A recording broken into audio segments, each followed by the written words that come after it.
हर हर महादेव। दोस्तों, आज हम सुनाने जा रहे हैं सोमवार व्रत की कथा। सोमवार का व्रत भगवान भोलेनाथ को बहुत प्रिय है। ये हमारे जीवन में सुख, शांति और समृद्धि का मार्ग भी प्रशन्न करता है। कहा जाता है कि जो भी सच्चे मन से भगवान शिव की आराधना करता है, सोमवार का व्रत करता है और उनकी कथा को श्रद्धा से सुनता है, उसके सारे दुख, कष्ट और बाधाएं दूर हो जाती हैं।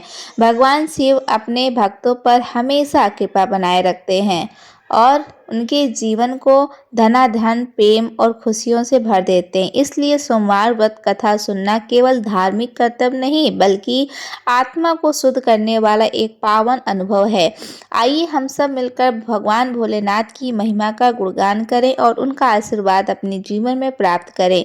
तो प्रिय भक्तों, कथा को अंत तक आप सभी जरूर सुनिएगा। भगवान शिव की कृपा प्राप्त करने के लिए कमेंट बॉक्स में हर हर महादेव जरूर लिखकर जाइएगा। आप प्रारंभ करते हैं सोमवार व्रत की यह कथा। बहुत समय पहले की बात है। एक ऐसे कालखंड की जब देवों और मनुष्यों के बीच का अंतराल आज जितना गहरा नहीं था। आज उस युग में काशी नगरी में कुछ दूर एक छोटा सा पर समुद्र व्यापारिक केंद्र था। इसी केंद्र में धर्मदास नामक एक व्यापारी अपनी सूझबूझ, ईमानदारी और परिश्रम के लिए विख्यात था। उनका व्यापार दिनों दिन फलता फूलता था। रेशमी वस्तुओं से लेकर मसालों तक उसके गोदाम हमेशा भरे रहते थे और उसकी दुकान पर ग्राहकों की भीड़ लगी रहती थी। धर्मराज का जीवन सुख शांति से परिपूर्ण था। एक सुंदर घर था, एक धर्मपरायण पत्नी थी और 2 हंसमुख बच्चे थे। उनकी दुनिया थी। लेकिन इन सबसे बढ़कर धर्मदास की सबसे बड़ी संपत्ति उसकी अटूट आस्था थी। वह भगवान शिव को अनन्य भक्त था। हर सोमवार वह पूरी विधि विधान से व्रत रखता था। मंदिर में जाकर शिव जी का अभिषेक करता और दिन भर उपवास के बाद केवल फलाहार ग्रहण करता था। उसकी भक्ति दिखावे की नहीं, हृदय की गहराइयों से निकली हुई थी। वह मानता था कि उसके जीवन में जो भी कुछ है, सुख समृद्धि, यह सब महादेव की कृपा से है। परंतु समय का पहिया कब और कैसे करवट बदल लेता है, यह कोई नहीं जानता। नीति का खेल भरा विचित्र होता है। एक दिन अचानक ही धर्मदास के व्यापार का सूरज ढलने लगा। पहले तो यह धीमा धीमा अदृश्य सा बदलाव था। बाजार में मंदी का दौर आया, नए परिस्थिति आ गए और उसके पुराने वफादार ग्राहक भी धीरे धीरे होने लगे। उसने सोचा ही तो व्यापार का उतार चढ़ाव है, सब ठीक हो जाएगा। उसने और परिश्रम किया, नई नीतियां अपनाई, परंतु परिणाम निराशाजनक था। एक साल बीत फिरा, फिर दूसरा साल, फिर व्यापार कभी मुनाफे की बहार लाता था। वह अब सूखे पत्तों की तरह झड़ने लगा था। गोदाम खाली होने लगा था। दुकान पर ग्राहकों की चहल पहल कम हो गई थी और मुस्कुराहटें कम पड़ने लगी थी। धर्मदास ने अपनी सारी जमा पूंजी व्यापार को बचाने में लगा दी। उसने अपने मित्रों से, रिश्तेदारों से कर्ज लिया। सोचा कि एक बार फिर से प्रयास करेंगे, बस एक बार। लेकिन विधाता को कुछ और ही मंजूर था। उसके सारे प्रयास रेत की दीवार में ढह गए। वह दिन भी आ गया जब धर्मराज का व्यापार पूरी तरह से ठप हो गया। उसकी दुकान पर ताला लग गया, लोगों का कर्ज चुकाना मुश्किल हो गया और एक एक करके उसकी सारी संपत्ति बिक गई। सबसे दर्दनाक क्षण तब आया जब उसका पैतृक घर भी हाथ से निकल गया। जिस घर में उसके बच्चों की किलकारियां गूंज रही थी, जहां उसकी पत्नी ने सुख दुख पल बिताए थे, उसे छोड़कर एक छोटे से क्षीण किराए के मकान में जाना पड़ा। धर्मदास, जो कभी सम्मान और समृद्धि का प्रतीक था, अब कर्ज में डूबा दर दर ठोकर खाता एक साधारण व्यक्ति बन गया था। उसके बच्चे भूखे रहते थे। उसकी पत्नी की आंखों में हमेशा चिंता की छाया रहती थी। समाज में भी उसकी प्रतिष्ठा धूमिल हो गई थी। लोग उसे देखते तो सहानुभूति कम, तिरस्कार ज्यादा दिखाते थे। कई लोग तो ताने मारते थे। देखो, कहते थे, महादेव के भक्त हैं, पर महादेव भी इनके काम ना आए।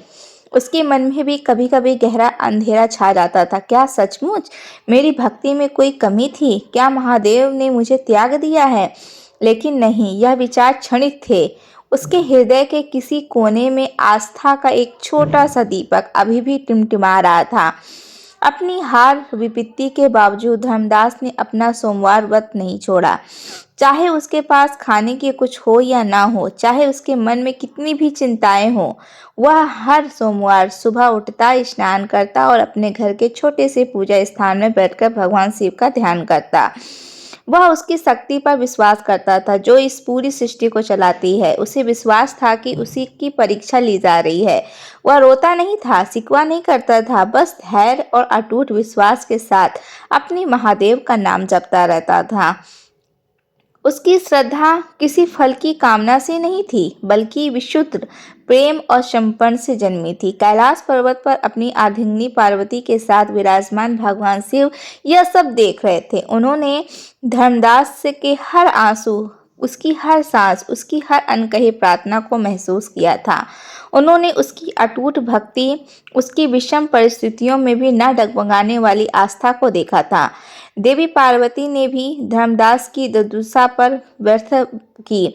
शिव जी की मुस्कुराए। उन्होंने पार्वती से कहा, देवी देखो, मेरे भक्त को इसने अपनी सारी संपत्ति खो दी है, घर भी खो दिया, सम्मान भी खो दिया, लेकिन मुझसे अपना विश्वास नहीं खोया। यह वह दुर्लभ भक्त है जो फल की इच्छा नहीं करता, केवल अपने प्रभु के प्रति प्रेम रखता है। इसकी परीक्षा अब समाप्त हुई है। अब समय आ गया है कि मैं इसकी सहायता करूं। अगले सोमवार की सुबह थी। धर्मदास ने अपनी पत्नी से कहा, आज मेरा सोमवार का व्रत है। घर में जो भी थोड़ा बहुत अनाज बचा है उसे कुछ बना लेना। दोपहर को मैं मंदिर से लौटकर केवल थोड़ा सा ग्रहण करूंगा। उसकी पत्नी, जिसका नाम शांति था, उसने उदास मन से कहा, हाँ, घर में बस थोड़े से चावल और एक चुटकी दाल थी। उसने उसी से थोड़ा सा खिचड़ी बना दी। उसके बच्चों को भी बाद मुश्किल से पूरी पड़ती थी। धर्मदास मंदिर से लौटा। उसका शरीर थका हुआ था, मन चिंतित, परंतु हृदय में महादेव का नाम था। वह अपने घर के बाहर छोटे से चबूतरे पर बैठा ही था कि तभी एक बूढ़ा दुर्बल भिक्षुक उसके पास आया। भिक्षुक के वस्त्र फटे पुराने थे, शरीर कांप रहा था और उसकी आंखें भूख से ढसी हुई थीं। वह बहुत ही दीनहीन अवस्था में था। भिक्षुक ने कहराती हुई आवाज में कहा, पुत्र, मैं कई दिनों से भूखा हूँ। मेरा शरीर अब ढलने लगा है। क्या तुम्हारे घर में मुझे एक निवाला मिल सकता है? मैं आग लगी है। मैं प्रभु तुम्हें भला करे। धर्मदास उसकी भिक्षुक को देखा। वो अपने मन में ये सोचने रहा था कि आज मेरा व्रत है, घर में थोड़ा सा ही भोजन है, मेरे भी बच्चों को भी प्राप्त नहीं हुआ है, ऊपर से मैं खुद भूखा हूँ।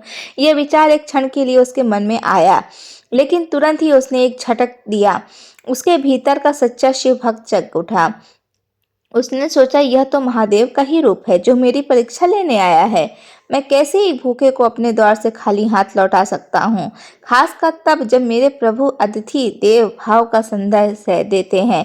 उसने तुरंत अपनी पत्नी को आवाज दी, शांति, देखो, एक भूखे अतिथि हमारे द्वार पर आए हैं। जो भी भोजन है सब ले आओ।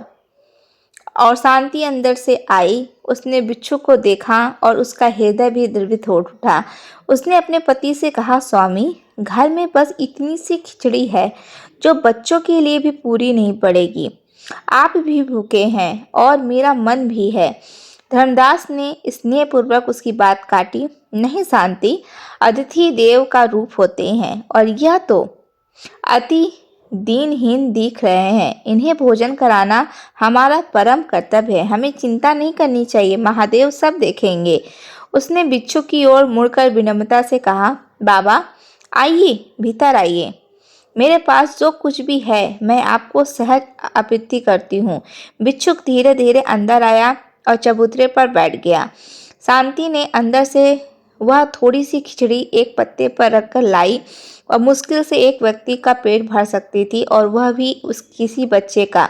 भिक्षुक ने खिचड़ी को देखा। उसने धर्मदास से पूछा, पुत्र, क्या तुम सचमुच यह सारा भोजन मुझे दे दोगे? क्या तुम खुद नहीं खाओगे?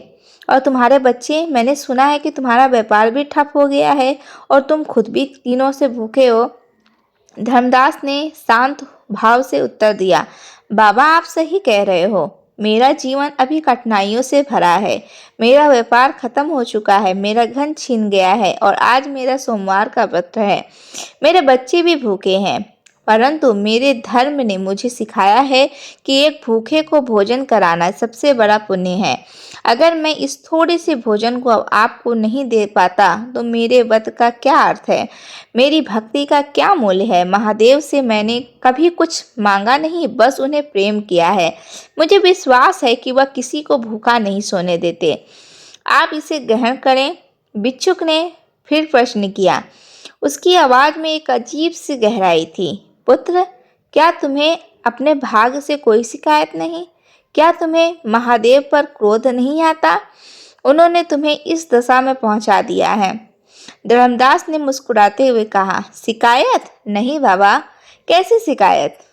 यह सब मेरे कर्मों का फल होगा। शायद यह महादेव की ही परीक्षा होगी। मैं तो उनका दास हूँ। सुख दुख सब उनकी ही माया है। हाँ, मेरा मन कभी कभी दुखी होता है, पर मेरा विश्वास कभी नहीं डगमगाता। मुझे पता है वो जो करते हैं अच्छे के लिए करते हैं। भिक्षुक ने एक गहरी सांस ली और धीरे धीरे उस थोड़ी सी खिचड़ी को खाने लगा। धर्मदास और उसकी पत्नी शांति उसे देखते रहे। उनके मन में एक अजीब सी शांति थी। भले ही उनकी अपनी भूख जल रही थी, पर जब भिक्षुक ने खिचड़ी पूरी कर ली तो उसने अपनी आंखें उठाई। उसकी आंखों में अब भूख की पीड़ा नहीं, बल्कि एक दिव्य चमक थी। उसके दुर्बल शरीर से एक अद्भुत आभा निकलने लगी। फटे वस्त्रों के स्थान पर दिव्य वस्त्र प्रकट हुए। उसकी काया विशाल और तेजस्वी हो उठी। धर्मदास और शांति ने देखा कि उनकी आंखें फटी की फटी रह गईं। उसके सामने कोई साधारण भिक्षुक नहीं, बल्कि स्वयं त्रिलोकीनाथ भगवान शिव अपने भव और ज्योतिमय रूप में खड़े थे। उसके मस्तक पर चंद्रमा, गले में सांप और हाथ में त्रिशूल और डमरू सुशोभित था। उनकी जटाओं से गंगा प्रवाहित हो रही थी और उनका पूरा शरीर ब्रह्मांड उज्जर से दमक रहा था। धर्मदास और शांति भय और विस्मय से कांप उठे। वे तुरंत घुटनों के बल बैठ गए और हाथ जोड़कर सिर झुका लिया। उनकी आंखों से अश्रुधारा बह निकली। यह आनंद के आंसू थे, कृतज्ञता के आंसू थे और अपने प्रभु के दर्शन पाकर धन्य होने की आंसू थे। भगवान शिव ने अपनी गंभीर परंतु अत्यंत मधुर वाणी में कहा, उठो मेरे प्रिय भक्तों, उठो धर्मदास, उठो। मेरी पुत्री शांति, मैंने तुम्हारी वर्षों की अटूट श्रद्धा, दान, वीरता की परीक्षा ली है। तुम इस परीक्षा में खरे उतरे हो। तुमने अपनी हर कठिनाई में भी मुझ पर विश्वास नहीं खोया और अपनी अंतिम निवाले को भी एक भूखे को दान करने में संकोच नहीं किया। तुम्हारी यह निस्वार्थ भावना, तुम्हारी यह अटूट आस्था मेरे हृदय को छू गई है। शिव जी ने अपना आशीर्वाद भरा हाथ उठाया और बोले, हे धर्मराज, आज से तुम्हारे जीवन से सारे संकट दूर होते हैं। मैं तुम्हें वरदान देता हूँ कि तुम्हारा खोया हुआ व्यापार न केवल वापस आएगा, बल्कि पहले से 10 गुना अधिक बल मिलेगा, फूलेगा। तुम्हारी सभी कर्ज माफ हो जाएंगे और तुम्हारी अपमानित करते थे जो तुम्हें क्षमा मांगेंगे। तुम्हारा घर तुम्हें वापस मिलेगा और तुम एक बार फिर से धन धान हो जाओगे। शिव जी ने आगे कहा, तुम्हारे बच्चे हमेशा सुखी रहेंगे और तुम्हारी पत्नी को कभी किसी चीज की कमी नहीं होगी। यह केवल भौतिक सुख समृद्धि का आशीर्वाद नहीं है, अभी तो मैं तुम्हें मानसिक शांति, आध्यात्मिक उन्नति और संतोष का भी वरदान देता हूँ कि तुम्हारा नाम युगों युगों तक एक सच्चे भक्त और उद्धार के हृदय वाले व्यक्ति के रूप में स्मरण किया जाएगा। तुम्हारी भक्ति ने तुम्हें वह सब कुछ दिला दिया है जो दुनिया में सबसे अनमोल है, मेरा प्रेम और मेरा आशीर्वाद। इतना कहकर भगवान शिव अदृश्य हो गए, परंतु उनकी दिव्य आभा और उनके आशीर्वाद के शब्द धर्मदास और शांति के हृदय में गूंजते रहे। वे दोनों वहीं खड़े रहे, स्तब्ध, आनंदित और कृतज्ञता से भरे हुए। उनकी आंखों से अभी भी अश्रुधारा बह रही थी, पर वे अब पीड़ा के नहीं, अपार हर्ष के आंसू थे। अगले ही दिन से धर्मदास के जीवन में अद्भुत परिवर्तन आने शुरू हो गए।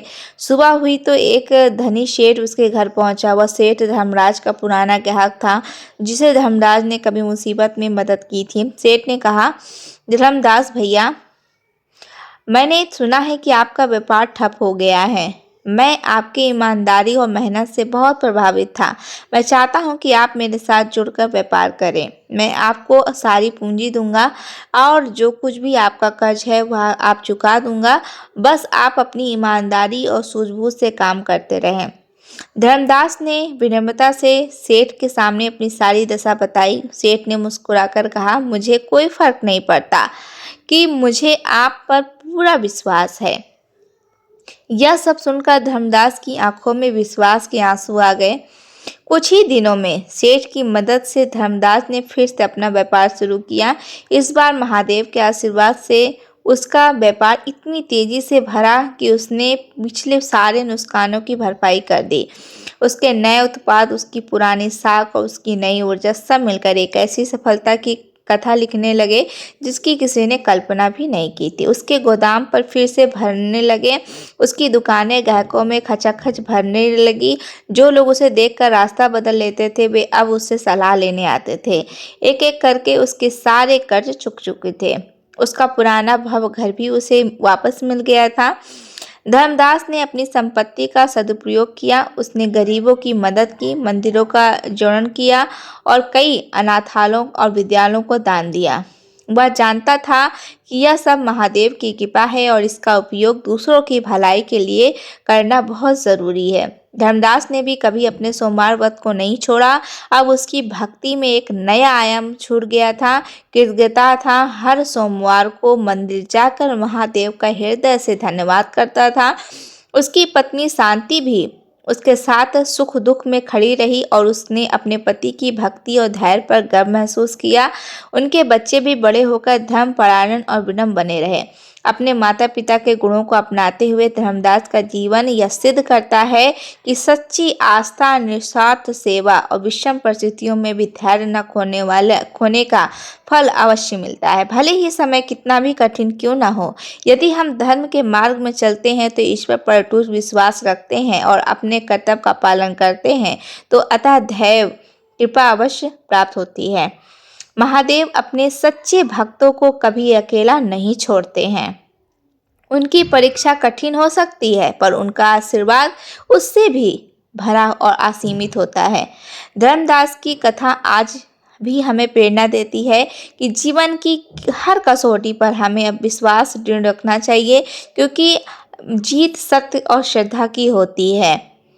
भाई भक्तों, इस वीडियो में सोमवार व्रत की यह पावन कथा यहीं पर समाप्त होती है और हम कामना करते हैं कि भगवान शिव की कृपा बनी रहे, आपके जीवन में सदैव सुख, समृद्धि और सकारात्मक ऊर्जा का संचार होता रहे।